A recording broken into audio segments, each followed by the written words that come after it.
So today we will read the chapter number 1 from H.C. Verma, page number है 21, column number 2, point number 2.12, and that is significant figures. बहुत ही important topic है. ऐसा लगता है कि ये नहीं किया तो भी चलता है, बट मैं कहता हूँ कि ये क्वेश्चन तो इसके ऊपर आता ही है, तो बेसिकली हम सबको ये करना पड़ेगा. ठीक है, तो पहली लाइन पढ़ रहा हूँ मैं. When a measurement is made, a numerical value is read generally from some calibrated scale. मतलब जब कोई मेजरमेंट किया जाता है तो न्यूमेरिकल वैल्यू जो हम पढ़ते हैं वो एक स्केल के रेफरेंस में पढ़ते हैं. ठीक है, तो मान लो फॉर एग्जाम्पल अपने पास एक स्केल है, उसे हम लाइन ड्रॉ करते हैं, तो वो स्केल कोई कंपनी की है, जैसे फॉर एग्जाम्पल नटराज, कैमलिन. तो एक कैलिब्रेटेड मतलब जिसपे मार्किंग हमने करी हुई है.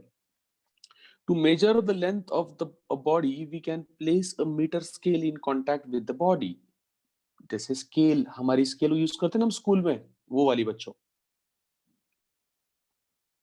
One end of the body may be made to coincide with the zero of the meter scale, and the reading just in front of the other end is noted from the scale. तो हम उस body के starting में 0 0 match कर देते हैं, और दूसरा एंड कहां पर कोइंसाइड कर रहा है वो एंड हम वो मार्किंग हम नोट करते हैं, और वो हो गई ढैन ढैन हमारी reading. When an electric current is measured with an ammeter, the reading of the pointer on the graduation of the ammeter is noted. जैसे एमीटर, जैसे वोल्ट मीटर, सेम सब में हम रीडिंग को मेजर करते हैं. The value noted down includes all the digits that can be directly read from the scale and one doubtful digit at the end. हाँ, ये जबरदस्त है. तो वैल्यू मैं फिर से पढ़ रहा हूं. ये है लाइन नंबर 1 2 3 4 5 6 7 8 9, नाइन्थ लाइन पढ़ रहा हूं मैं. Page number 21, column number 2, significant figures, 9th line. The value noted down includes all the digits that can be directly read from the scale and one doubtful digit at the end.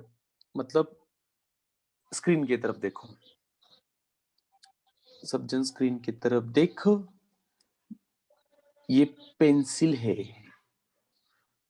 और इस pencil की length हमें major करनी है. तो मैंने एक scale को यहां रख दिया, यहां पर 0 है, मान लो ये 0 0 मैच कर रहा है. ये 1 2 3 4 5 6 7 8, और फिर ये 1 2 3 4 ऐसे ये मिलीमीटर्स में. ठीक है, ऐसा. तो अब ध्यान से देखो इसको, ये एग्जैक्ट कहां पर मैच करता है, और मुझे बताओ एग्जैक्ट कहां पर मैच करता है.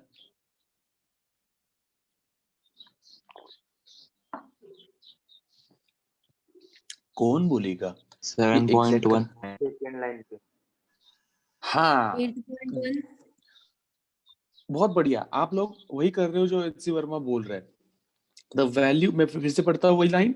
The value noted down includes all the digits. All the digits मतलब तुमने वो सब पढ़ लिया, 8.1 8.2 सब पढ़ लिया. That can be directly red from the scale and one doubtful digit. तो हम कभी कभी बोलते हैं ना सर वो 8.2 और 8.3 के बीच में है, तो ये डाउटफुल है बीच में. कभी कभी देखो हम परफेक्टली बोल नहीं पाते, तो वो डाउटफुल होता है. And one doubtful digit at the end. मेरी बात समझ में आ गई तो हाँ बोलो. Yes sir. Okay. Yes, sir.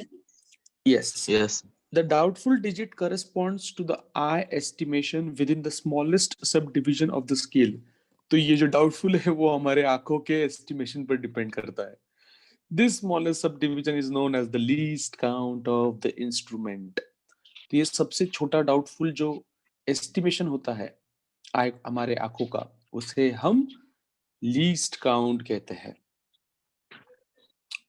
In a meter scale, the major graduation are at an interval of 1 centimeter and 10 subdivisions are made between two consecutive major graduations.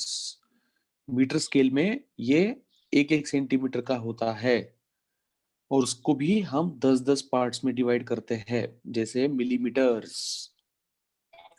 The smallest sub division measures a millimetre. नीचे देखो, कुछ भी doubt आया तो मुझे पूछ लेने का।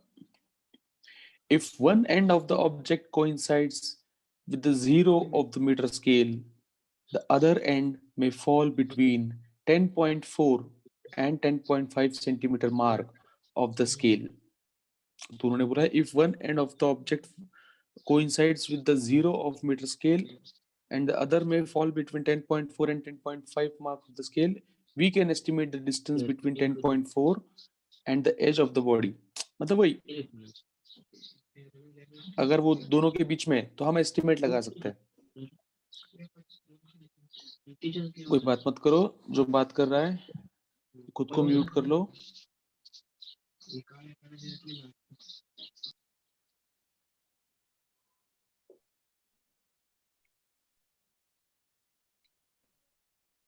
यस, जिसके पीछे आवाज आ रहा है वो बात नहीं करेगा, बहुत जरूरी है ये। मैं जब पूछूंगा तब भी अनम्यूट करो, अभी बंद ही रहने दो, ठीक है? कितने लोग आ गए? सो वी हैव 93, जल्दी शतक हो जाएगा, बहुत बढ़िया। अब हम पढ़ रहे हैं फिगर 2.19 के नीचे का पैराग्राफ।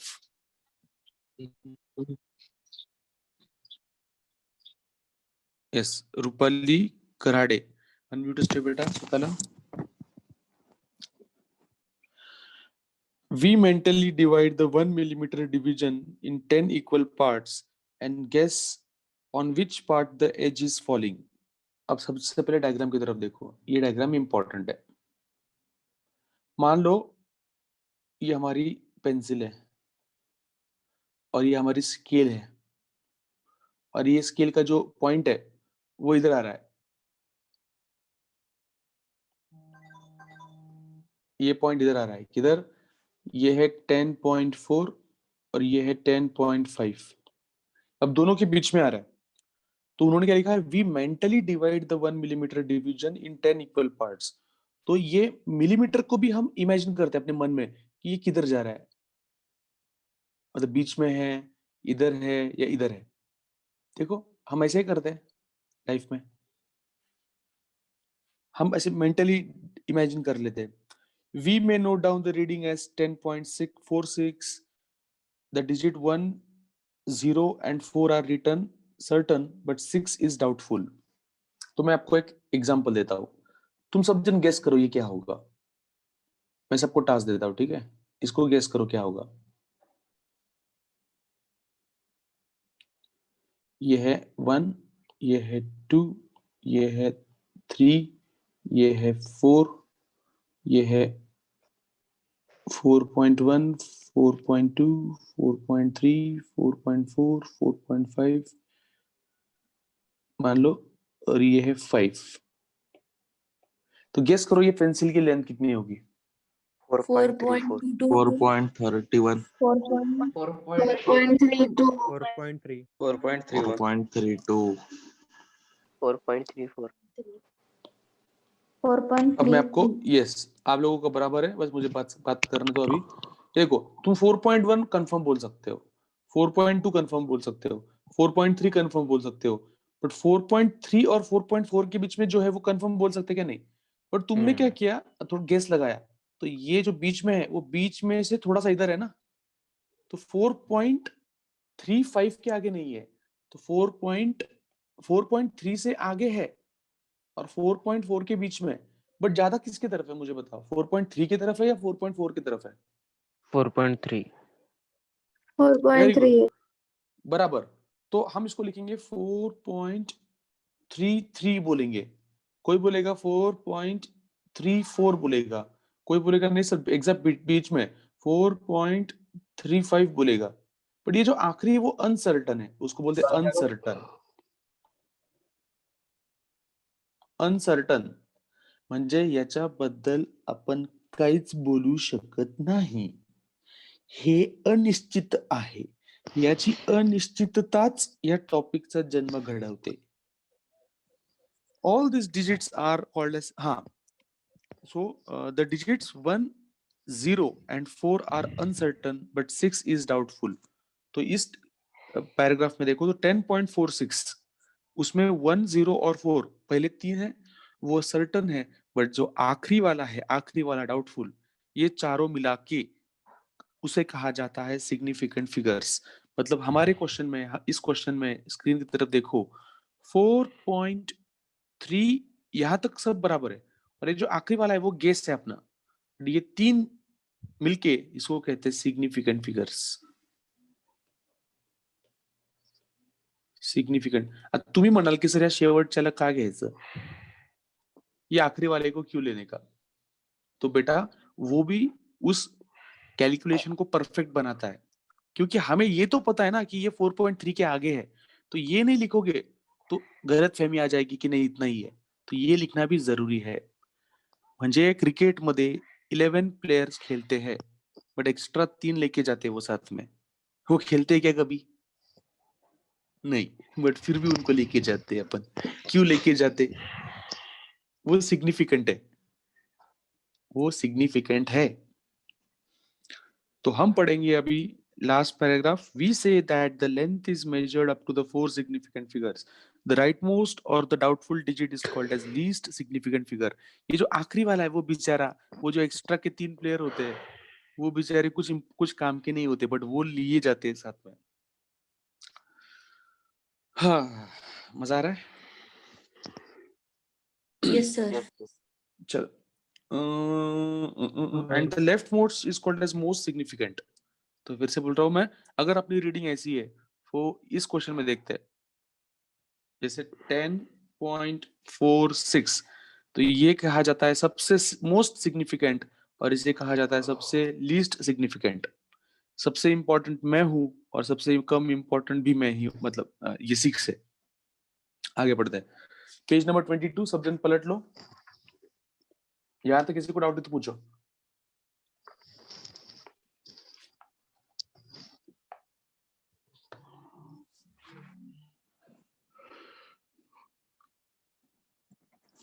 यहाँ तक किसी को डाउट है?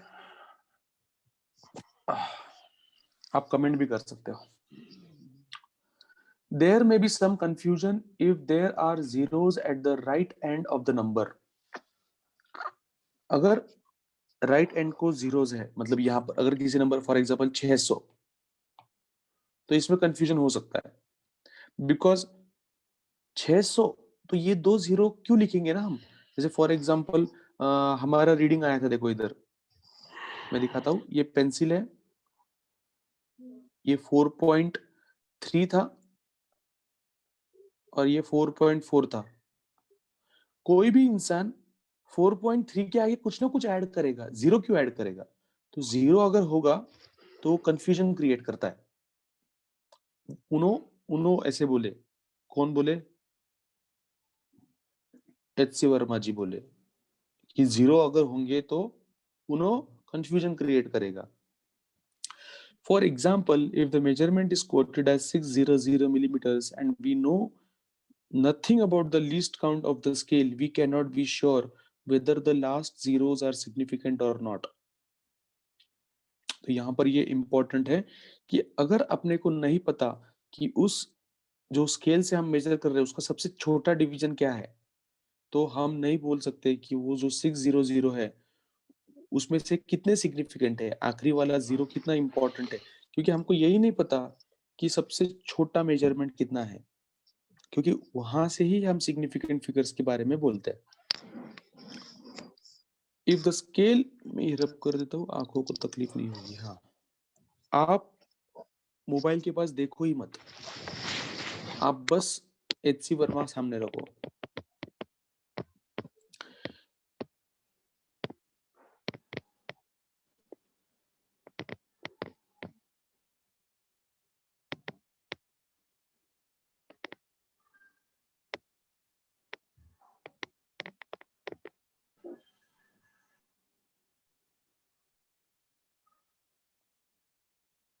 हाँ, if the scale had marking only at each meter, then the h must be between 0 meter and 1 meter, and the 6 is obtained only through the eye estimation. वाह, कितना अच्छा कॉन्सेप्ट है. अब वो मान लो उन्होंने क्या बोला है, मान लो रीडिंग 600 मिलीमीटर है, ठीक है. अब 600 मिलीमीटर मतलब इट इज ऑलमोस्ट 0.6 मीटर, ठीक है. अब वो क्या बोल रहे हैं, अगर वो स्केल जिससे हम मेजर कर रहे हैं उसमें सिर्फ 0 और 1 होता, 0 मीटर और 1 मीटर होता, 0 मीटर और 1 मीटर होता, और ये पेंसिल ऐसे होती, तो ये 600 एक एस्टिमेशन है हमारे, मतलब रफली हमने बोला था 600 है. तुम बताओ कितना होगा ये, अगर तुमको बोला जाता. बीच में कुछ भी मार्किंग नहीं है, डायरेक्ट 0 और 1 ही है, उसके बीच में कुछ भी नहीं है.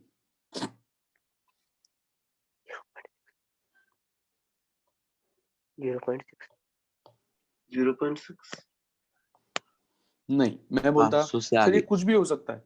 हाँ, मैं बोल सकता 500 के आगे. Very good. तो कोई बोलेगा 600, कोई बोलेगा 700, नहीं बोलेगा 625 है, तो वो एस्टिमेशन है अपना. तो मला डिटेल मध्ये कळतंय का मी काय बोलतोय. Yes, sir. वो Yes, sir. एस्टिमेशन है ये. It is just an estimation. HC Verma ji वही बोल रहे हैं, it is just an estimation. Thus 6 is the doubtful digit and the zeros after that are insignificant. इसका मतलब ये पूरा जो 6 जो है वो डाउटफुल है. ये 6 जो पहला 6 है वही डाउटफुल है. ये कोई 500 भी बोल सकता है, कोई 599 भी बोल सकता है, हाँ या ना. तो जो ये पहला गधा है, हाँ सर. ये पहला गधा वो खुद डाउटफुल है. तो उसके, और कभी भी अपन एक ही गधे को पकड़ते. एचसी वर्मा ने क्या बोला, पहले सारे सिग्निफिकेंट और एक इनसिग्निफिकेंट, आखिरी वाला एक ही एक्स्ट्रा पकड़ना है अपने को. 2-3 गधे गधे नहीं पकड़ने अपने को, एक ही इनसिग्निफिकेंट पकड़ना है. मतलब डाउटफुल फिगर्स हमारे कैलकुलेशन में रह सकते हैं, बट वो एक से ज्यादा नहीं होने चाहिए. जैसे क्रिकेट टीम में 3 से ज्यादा गधों, सॉरी 3 से ज्यादा एक्स्ट्रा प्लेयर्स को नहीं लेते, वैसे ही यहाँ पर भी एक से ज्यादा इनसिग्निफिकेंट को हम नहीं लेते. तो ये जो 600 है वो अकेला इनसिग्निफिकेंट है, तो उसके बाद के 0 कुछ काम के नहीं है. तोबा तोबा तोबा तोबा. अच्छी वर्मा जी, चरण स्पर्श. हाँ, तुम्हें कहा था 10. The zero is doubtful and the zeros after that are insignificant. तो वो zeros का कुछ काम नहीं है. तो अगर हम किसी रीडिंग में कहा जाता है कि 600 मिलीमीटर है without saying the list count, तो ये 00 कुछ काम के नहीं रहते. तो वो 00 हमारे एस्टिमेशन है, आंखों के एस्टिमेशन है. ऑलरेडी वो 600 ही एस्टिमेशन है हमारा. But if the scale had markings in centimetres, the number is read as 60 and these two digits are significant. हाँ, बट अगर क्वेश्चन में दिया होगा कि नहीं उस स्केल को सेंटीमीटर्स में डिवाइड किया गया है, सेंटीमीटर्स में,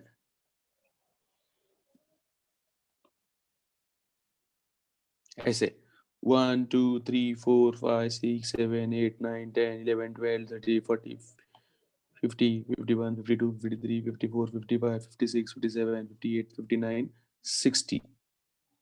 मान लो इधर वो मैच हो गया, इधर वो मैच हो गया.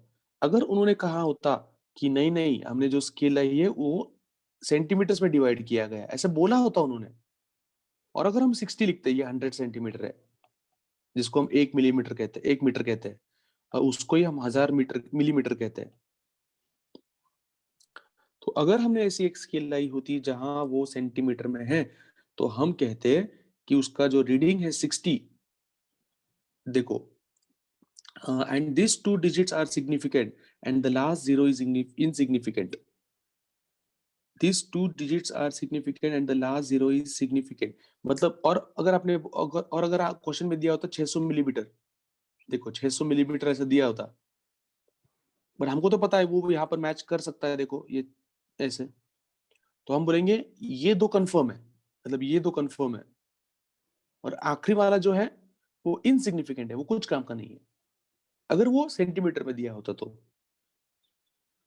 If the scale use had marking of millimetres, अगर उन्होंने मिलीमीटर्स में दिया होता, मिलीमीटर्स में मतलब इसके भी 10-10 पार्ट कर दिए, 1 2 3 4 5 6 7 8 9 10, तो हम बोलते हैं कि नहीं वो बराबर 600 तक मैच आ रहा है, तो हम बोलते हैं ये तीनों इंपॉर्टेंट है। क्यों? क्योंकि तुमने वहां तक कंफर्म किया है। जब ऐसा था 0 और 1, 0 और 1000, तो यहाँ कुछ कंफर्म नहीं था कि वो किधर मिल रहा है, क्या मिल रहा है, कुछ नहीं। तो तीनों की तीनों तुक्के थे हमारे। जब सेंटीमीटर में था तो 2 कंफर्म था, एक तुक्का था। और जब तीनों मिलीमीटर में, मतलब सब रीडिंग ही मिलीमीटर में, तो तीनों कंफर्म थे। तो ऑल आर सिग्निफिकेंट, ऐसा हम बोल सकते हैं। To avoid confusion, one may report only the significant digit and the magnitude may be correctly described by proper powers of 10. तो अगर आपको कुछ confusion है तो हम क्या करते हैं, one may report only the significant figures and the magnitude may be correctly described by proper power of 10. मतलब जैसे फॉर एग्जाम्पल मैंने लिखा, एग्जाम्पल दिखाता हूँ। मान लो ये इधर फिर से, ये है 0, ये है 5, ये है 500, सॉरी ये है 600 और ये है 1000 मिलीमीटर ना, इसी क्वेश्चन की बात कर रहा हूं मैं। और वो कुछ तो ऐसा है और हमको पता है वो 600 के आसपास आ रहा है। ठीक है, अब मैं थोड़ी देर के लिए इसको रब कर देता हूँ। हमको पता है वो 600 के आसपास कुछ तो आ रहा है, बट हम कंफर्म नहीं बोल सकते। तो हम क्या करेंगे, 600 बोलने से अच्छा उसको लिखेंगे एक ही इनसिग्निफिकेंट लेना, मतलब एक ही क्या बोलते हैं उसको, तुक्का मार सकते हैं अपन। तुक्का मार रहे हैं अपन 6 और हमको मालूम है कि 600 के आसपास है, तो हम लिखेंगे 6 इंटू 10⁻²। तो ये एक ही अनसर्टन है, बिकॉज हम 600 बोल के इन तीनों को सर्टन नहीं कर सकते। 3 गधों को नहीं ले सकते, एक गधा ले लिया, एक अनसर्टन ले लिया, बहुत बड़ा बहुत चीज हुई, और बाकी 2 को पावर में डाल दो। बट अगर मिलीमीटर में है तो आप बोल सकते हो 600, फिर ये तीनों सर्टन, 3 में से 2 सर्टन हो जाएगा, आखिरी वाला अनसर्टन हो जाएगा और 3 सिग्निफिकेंट फिगर्स आ जाएंगे। तो कभी कभी हम पावर्स का भी इस्तेमाल करते हैं, ऐसे एचसी वर्मा जी का कहना है। कितने लोग आए हैं? 124 लोग। जो लोग लेट आए हैं उन सारे दोस्तों को मैं कहना चाहूंगा, एचसी वर्मा ये काफी खूबसूरत किताब है। इसको पढ़ने के लिए आपको शुरुआत से मेरे साथ जुड़े रहना पड़ेगा। ठीक है, तो अभी हम पढ़ने वाले हैं पेज नंबर 22, कॉलम नंबर 1। कौन पढ़ेगा यहां से आगे? फॉर एग्जाम्पल, यस, हम एक एक को चांस देते हैं, सबको चांस मिलेगा। ठीक है, यस बेटा पढ़ो। Hello, sir. हाँ, Significant digits in calculations. हाँ, नहीं वहां नहीं, When कॉलम 1 का वहां से फॉर एग्जाम्पल से last 4th line, for example. okay. For example, if only 6 is significant in 600 millimeter, we may write it as 6 into 10 to the power 2 millimeter. If हाँ, 6 and मतलब the अगर first अपने को zero, पता है कि अगर अपने को लग रहा है नहीं नहीं सिर्फ वो 6 वाला ही सिग्निफिकेंट है, तो बाकी 2 जीरो को उड़ा सकते हैं अपन आगे। if 6 and the first zero are significant, we may write it as 6.0 into 10 to the power 2 millimeter. Hmm, And if all 3 digits are significant, we may write it as 6.00 into 10 to the power 2 millimeter. हाँ, इसका मतलब HC Verma जी को क्या कहना है पता है? इधर देखो, अब ये जो है ना वो बहुत ही हाई लेवल की बात कही है। अगर अपने को ऐसा दिया है, ऐसा दिया है और ऐसा दिया है, ये मिलीमीटर है, ये सेंटीमीटर है, और ये जो तीसरा वाला है, एक मिनट,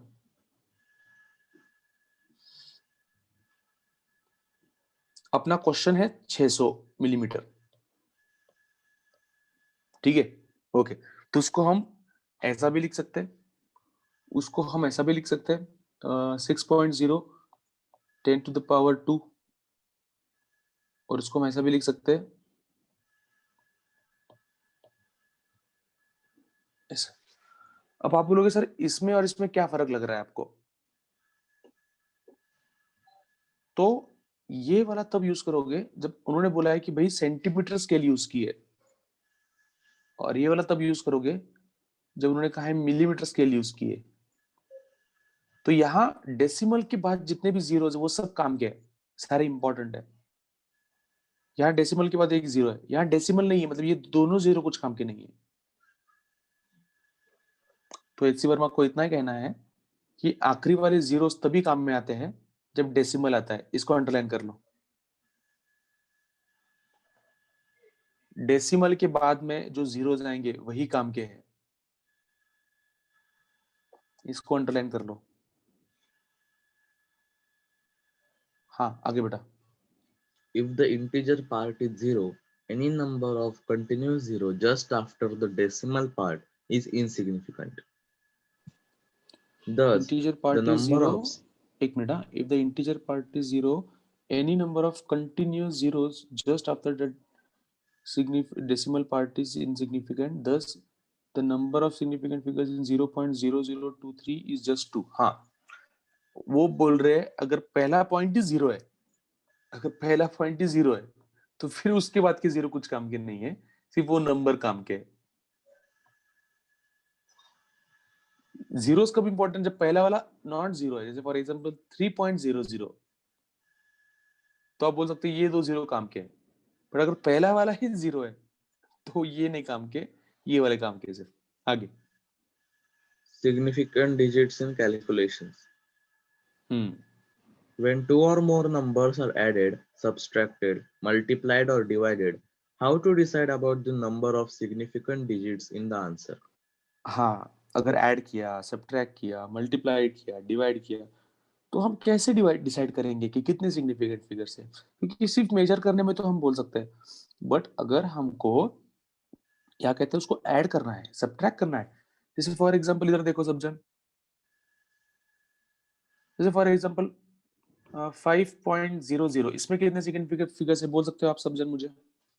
3 3। इसमें 3 कितने हैं? 2 2 इनको ऐड कर दिया तो इसका आंसर 5 + 2 कितना आएगा? 7. 7.7 पर उसमें तुम कितने जीरो लिखोगे? एक जीरो लिखोगे दो। या दो जीरो लिखोगे? एक 2 लिखोगे, 2 2 2 तो ये रुको, ये एचसी वर्मा अपने को सिखाने वाले, अपने को ज्यादा एक्साइट होने की जरूरत नहीं। चलो पढ़ो बेटा। For example, suppose the mass of a body A is measured to be 12.0 kg and of another body B to be 7.0 kg. हाँ What is the ratio of the mass of A to the mass of B? हाँ, Arithmetic इन्होंने will divide give किया है। this arithmetic will give this ratio as 12.0 upon 7.0 is equal to 1.714285. हाँ तो कितने रखोगे decimal के बाद? बहुत ही बड़ा लॉजिक है। आगे बेटा। However, all the digits of this answer cannot be significant.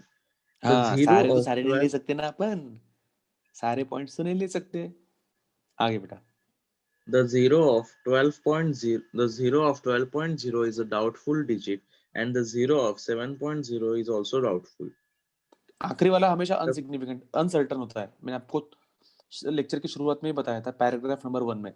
हमेशा कोई भी कैलकुलेशन रहने दो, आखिरी वाला डाउटफुल रहता है।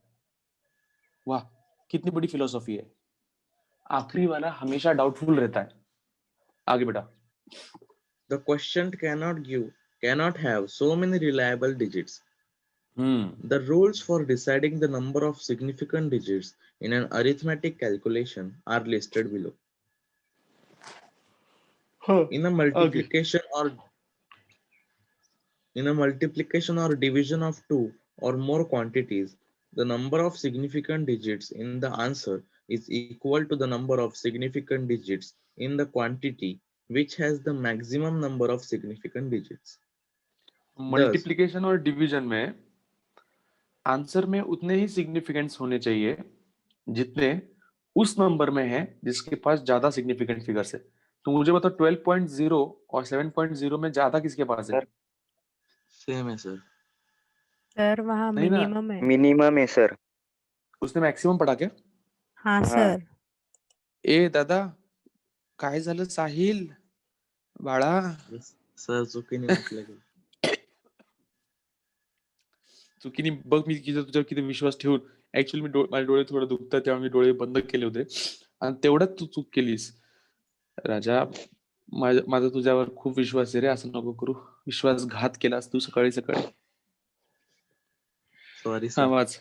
हा, तर आन्सर मध्ये तेवढे सिग्निफिकेंट फिगर असले पाहिजे जितके त्या डिजिट मध्ये आहेत, उस डिजिट में है जिसके पास कम है. तो 12.0 और 7.0 में कम किसके पास है? किसके पास कम है? 7.0. 7.0. तो आंसर में दो ही होने चाहिए. तो आंसर में दो ही होने चाहिए, मतलब आंसर क्या होगा अपना? 1.7. आगे के सारे निकाल दो. आगे बेटा. The insignificant digits are अरे नहीं, वो dropped. आखिरी लाइन पढ़ना. आखिरी लाइन पढ़. Thus 10. 12.0 upon 7.0 will have two significant digits only. हाँ, यहाँ पे गलती अपनी सुधर गई. The आगे बेटा. insignificant digits are dropped from the result if they appear after the decimal point. The They are insignificant digits are dropped from the result if they appear after the decimal point. हाँ, insignificant है तो उसको निकाल देंगे अपन, जैसे 14285 ये कुछ काम के नहीं, निकाल दो. आगे. हाँ, they are replaced by zeros if they appear to the left of the decimal point. The least significant digit is rounded according to the rules given below. हाँ, If मतलब the digit सुनो ना, सुन लो ना. हाँ, इधर देखो. अगर फॉर एग्जांपल तू बोल रहा है कि सर मेरा आंसर ये आ रहा है, फॉर एग्जांपल 5.33628 ऐसा कुछ तो है. हाँ, और तुम्हारे आंसर में तुमको चाहिए सिर्फ तीन सिग्निफिकेंट फिगर्स, तो तुम बोलोगे सर तो उसको ऐसा करो 5.33. 4. अरे बट तुम इसको उड़ा रहे ना, तो उड़ाने से पहले एक चीज याद रखनी पड़ेगी कि तुमको इसको राउंड ऑफ करना है. तो ये 6 5 से बड़ा है, तो इसको बस राउंड ऑफ कर दो. म्हणजे उडवायचं म्हणून काही उडवायचं हे चुकीचं आहे. उडवताना राउंड ऑफ करायचं. तुम्हाला कळलं का सगळं? Yes sir. yes sir. किती महत्वाचं आहे बघा. वा वा वा वा वा, जबरदस्त. अशा रोमांचित होऊन जातो मी माहितीये का एच सी वर्मा वाचताना. का फिजिक्स शिकवू शकलो मी? एच सी वर्मा सोबत होते माझ्या. पुढे बेटा. If the digit next to the one rounded is more than 5, the digit to be rounded is increased by 1. If the digit next to the one rounded is less than 5, the digit to be rounded is left unchanged. अगर ये 5 से बड़ा है तो 1 से बढ़ाओ इसको. अगर ये 5 से छोटा है तो इसको उससे वैसे रहने दो. हाँ, आगे. If the digit next to the one rounded is 5, then the digit to be rounded is increased by 1 if it is odd and is left unchanged if it is even. सुनो. अगर ऐसा है 5.335, अगर इस 5 को उड़ाना है अपने को, तो मुझे बताओ इसके पहले वाला बढ़ाओगे या वैसे रखोगे? बढ़ाओगे बढ़ाओगे, एक क्यों से बढ़ाओगे? बढ़ाओ। क्योंकि ऑड है ना लास्ट नंबर. तो अगर ये ऑड है, ऑड है, ऑड है तो 1 से बढ़ाने का. अगर ये इवन होता तो वैसे रहने देने का. आगे बेटा. For addition or subtraction, write the numbers one below the other with all the decimal points in one line. Now locate the first column from left that has a doubtful digit. All digits right to this column are dropped from all the numbers and rounding is done to this column. The रुको. addition or subtraction. मान लो अपने को ऐसे करने का है, ऐसे for example 6.00 और 3.0 ऐसे करने. उसके बाद क्या पड़ा? पहली लाइन हो गई. Now locate the first column from the left that has a doubtful digit. तो इसमें ये डाउटफुल है क्या? हाँ या ना बोलो. 6 डाउटफुल है क्या? नहीं सर. नहीं. नो. 0 डाउटफुल है No. क्या? No. हाँ सर, ये आखिरी वाला डाउटफुल है क्या? Yes. नहीं यस सर, कोई भी कैलकुलेशन में सुनो, कोई भी कैलकुलेशन में आखिरी वाले डाउटफुल होते हैं। मैंने बोला ना आखिरी वाले गधे होते हैं, Hmm. आखिरी वाला डाउटफुल। तो इसमें ये गधा है और इसमें ये गधा है, तो सबसे पहला गधा किसमें है? 6 में है या 0 में? 0 में 3 में 3 में। 3 में. तो यहाँ तक ही आंसर होना चाहिए, आंसर यहाँ तक ही होना चाहिए, क्योंकि ऑलरेडी 2 गधे हैं, उसमें से कम गधा कौन सा है? 3 वाला। 3 वाला. 3 वाला। हाँ, 3 वाला. क्योंकि 6 वाला गधा जरा ज्यादा ही गधा है। हम्म। आगे में The addition or subtraction is now performed to get the answer. हाँ, बस ऐसे इस तरीके से अपनी जिंदगी चलती रहेगी। हाँ, अब ये जो नीचे एग्जांपल है 2.10 मैं आप पे छोड़ देता हूँ, ये आप बाद में देख लेना। चलो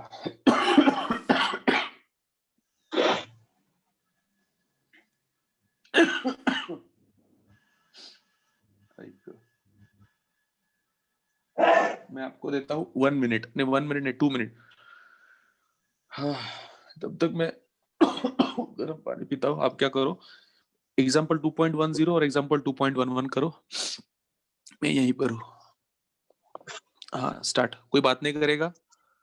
how is your health? My health is एकदम परफेक्ट। मैं सबको म्यूट कर रहा हूँ, ठीक है?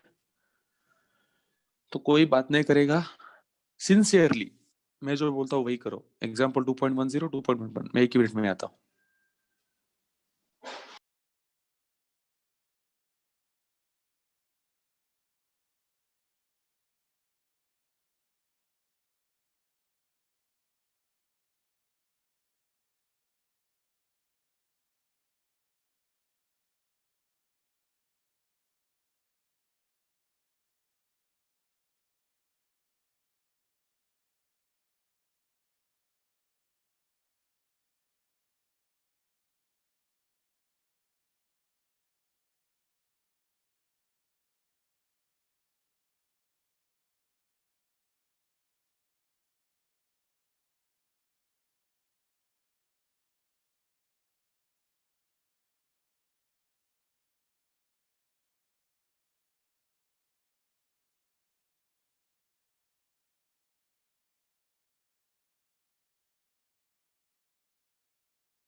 चलो हो गया, यहाँ तक पढ़ लिया सबने? हाँ ना बोलो। Yes sir. हाँ सर. सब हाँ सर. यहाँ तक Yes, किसी sir. डाउट है तो मुझे पूछ लो। Yes, sir. पढ़ लिया सर। हाँ, आगे कौन पढ़ेगा? अभी गर्ल्स में से एक को चांस देते हैं अपन। यस बेटा आप पढ़ लो। Hello, sir. They are replaced to delay.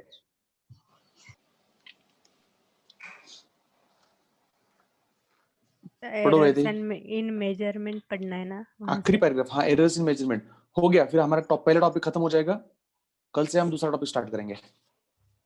Chapter number, अरे नहीं ये चैप्टर नंबर 2 था। हाँ सॉरी, ये चैप्टर नंबर 2 खत्म हो जाएगा हमारा। कल से हम चैप्टर नंबर 3 स्टार्ट करेंगे। सर हाँ सर वो 15,462 दिया है तो उसको 3 सिग्निफिकेंट डिजिट्स पर राउंड ऑफ करना है, तो आगे 00 लिखना कंपलसरी होता है क्या? 15,000 00 नहीं लिखा तो भी चलता है, 10 टू द पावर 2 लिखा तो भी चलेगा, बिकॉज वैसे भी 2 00 इनसिग्निफिकेंट है। Okay sir. हाँ पढ़ो बेटा। While 2 doing- point page number 23 point number 2.14 errors in measurement. हाँ While doing an experiment, several errors can enter into the results. हाँ Errors may be due to the faulty रुको बेटा, equipment. अब इसके बाद एक नया काम करने वाले हैं। आप पढ़ोगे और उस लाइन को एक्सप्लेन भी करोगे, ठीक है? शॉर्ट में, एकदम शॉर्ट में। आगे बेटा। Errors may be due to faulty equipment, carelessness of the experimenter, or random causes. Means errors equipment के वजह से हो सकते हैं, या तो उसने ढंग से वो मेजर नहीं किया उसके वजह से हो सकते हैं, या दूसरे रीजंस भी हो सकते हैं. The first two types of errors can be removed after detecting their causes, but the random errors still remain. Means कुछ एरर्स को हम डिटेक्ट करके निकाल सकते हैं, बट कुछ रैंडम एरर्स रहते हैं, वो वैसे ही रहते हैं. No specific cause can be assigned to such errors. Means कोई स्पेसिफिक रीजन नहीं रहता, वो एरर्स का होते ही है वो. When an experiment is repeated many times, the random errors are sometimes positive and sometimes negative. Means जब बहुत बार वही एक्सपेरिमेंट करते हैं तो कभी कभी एरर्स पॉजिटिव में आते हैं और कभी कभी निगेटिव में जाते हैं. मतलब क्या? इसका मतलब क्या? कभी कभी फॉर एग्जाम्पल आपका आंसर ऐसा आना चाहिए, इधर देखो। अगर कोई लोग कैलकुलेशन करते हैं तो किसी का आंसर ये आएगा 9.365, किसी का आंसर ये आएगा 9.211, किसी का आंसर ये आएगा 9.385। तो किसी का कम हो सकता है, किसी का ज्यादा हो सकता है। एरर कुछ भी हो सकती है, प्लस माइनस। हाँ, आगे। Thus, the average of a large number of the results of repeated experiment is close to the true value. Means हाँ, इन तो ऐसा सबके जब बहुत कुछ होता है, जब ऐसा बहुत कुछ होता है तो हम क्या करते हैं, उनको ऐड करते हैं और उनका एवरेज ले लेते हैं, क्योंकि एवरेज से वो वैल्यू क्लोज आ जाती है, मतलब बराबर के वैल्यू के क्लोज आ जाती है। आगे बेटा। However, there is still some uncertainty about the truth of this average.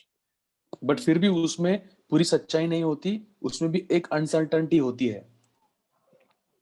The uncertainty is estimated by calculating the standard deviation described below. Let x1, x2, x3 till xn are the results of an experiment repeated n times. हाँ, The standard deviation sigma is defined as sigma is equal to under root 1 by n summation limits 1 to n xi minus x in square. हाँ, तो इसको ना usually हम एक RMS value कहते हैं, root mean square value. तो हम क्या करते हैं, इधर देखो, मान लो x1 में एरर है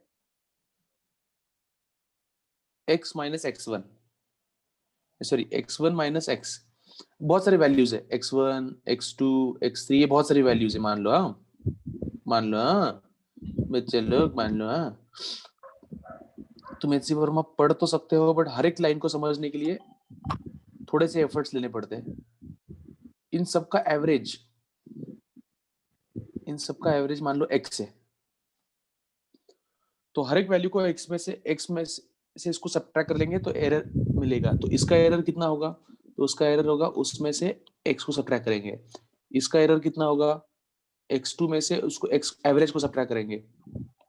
तो हर एक वैल्यू में से अगर एवरेज को सब्ट्रैक्ट किया, जैसे फॉर एग्जांपल ये है 10.1 और एवरेज आता है अपना 10.2, तो कितना एरर आया उसमें? तो 0.1 का एरर आया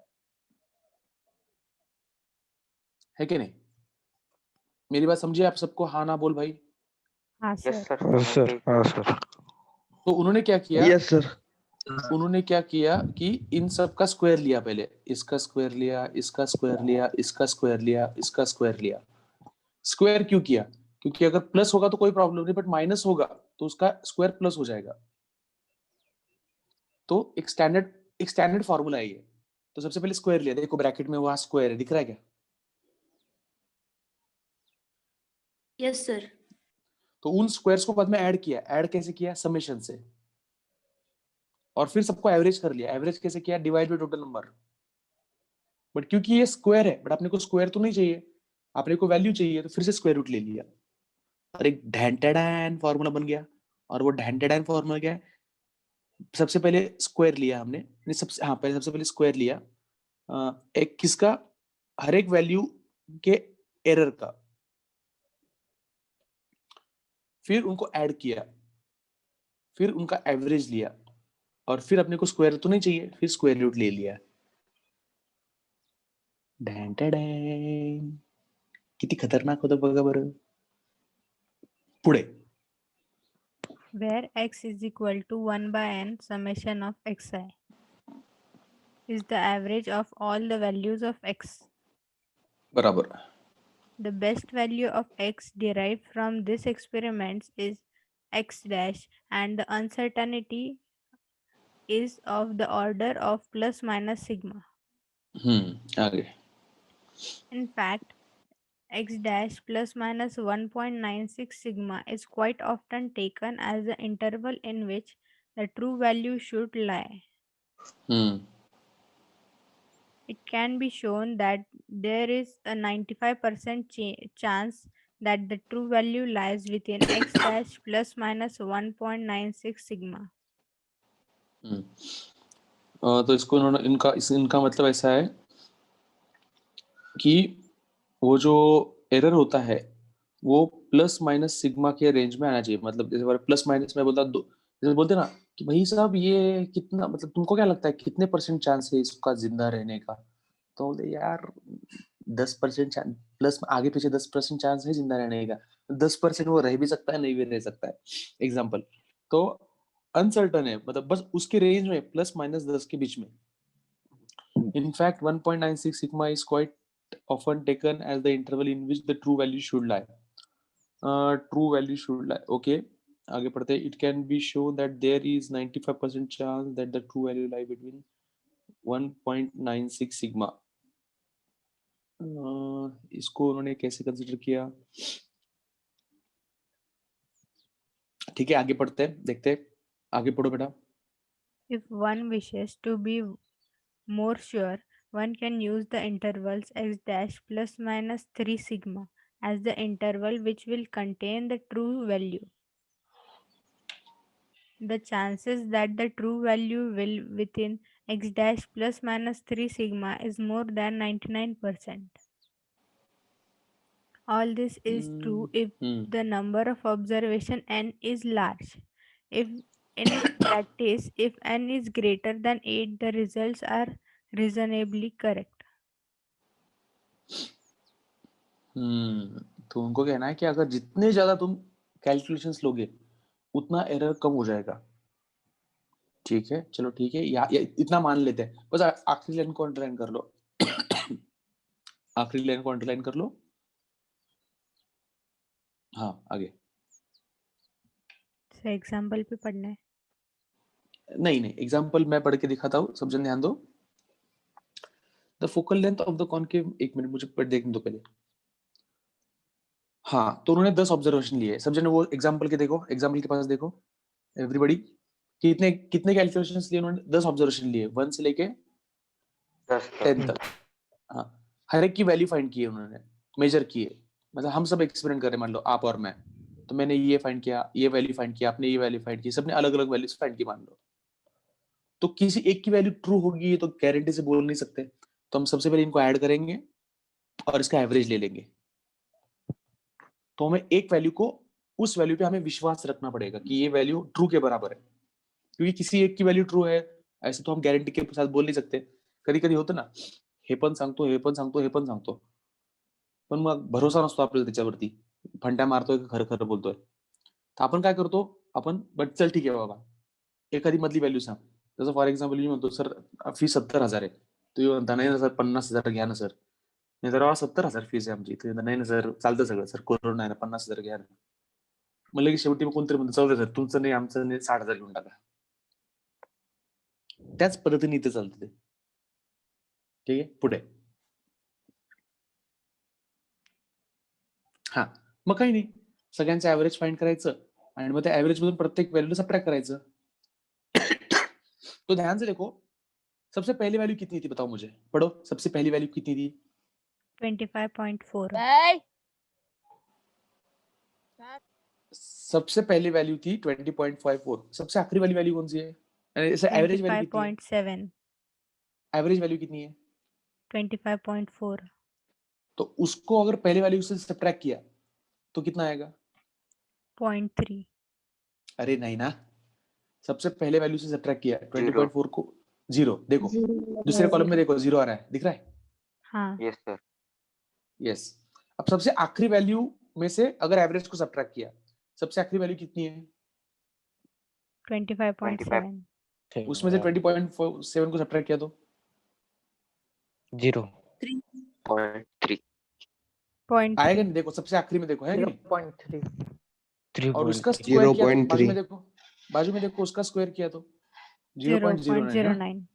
हाँ सर. तो उन्होंने वो ऐसे टेबल बनाया है और सिग्मा फाइंड किया। देखो सिग्मा का फॉर्मूला लगाया उन्होंने उधर, तो सारे Yes, स्क्वायर sir. को ऐड किया और सिग्मा फाइंड किया। तो सिग्मा कितना आ रहा है? 0.18. 0.18। अब 0.18 को उन्होंने क्या किया बाद में? अप्रोक्सीमेट ले लिया 0.2 तक। क्यों ऐसा किया पता है?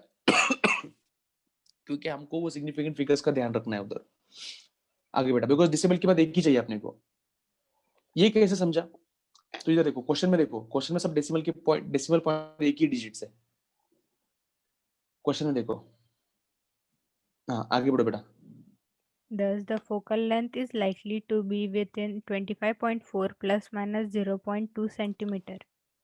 हाँ And तो we प्लस write माइनस 0.2 के बीच में है वो। and we write f is equal to 25.4 plus minus 0.2 centimeter. Excellent. सो यहाँ तक हमारा टॉपिक हो जाता है। एचसी वर्मा में बहुत ही अच्छी तरीके से पहला टॉपिक को प्रिसाइसली कम शब्दों में एक्सप्लेन किया है। आप लोगों ने इसको एंजॉय किया होगा। अब कमेंट सेक्शन में यूट्यूब पे जाके आप उसमें कमेंट करो कि आपको क्या समझा, क्या नहीं समझा, आपके व्यूज क्या थे। ठीक है, फिर इसको, इसके सारे न्यूमेरिकल सॉल्व करो। देखो पीछे, देखो पेज पलटो, देखो पीछे क्वेश्चन है वो सब सॉल्व करो। ठीक है, सॉल्यूशंस देखो और ट्राई करो। तो इस तरीके से हम हमारा एचसी वर्मा का रीडिंग खत्म करते हैं। कल मिलेंगे दूसरे टॉपिक के साथ, that is chapter number 3, rest and motion kinematics. बहुत ही इंपॉर्टेंट टॉपिक है, जो जो न्यू एडमिशन है उनको तो करना ही चाहिए। ठीक है, उनको ये टॉपिक करना ही चाहिए। और ये टॉपिक हमारा खत्म होगा 4 दिन में। 4 दिन में हम ये टॉपिक खत्म कर देंगे। आप चाहो तो 1 घंटे में कर सकते हो घर पे बैठ के, बट उठते हो सुबह तो उसे बहाने आपको समझ में आता है। ठीक है, चलो, थैंक यू सो मच। आप लोग बहुत अच्छे हो। आपको जो भी कहना है वो आप बाद में ग्रुप में कह सकते हो। ठीक है, चलो कल मिलते हैं, आज लेक्चर सेम टाइम पर। ठीक है, बाय।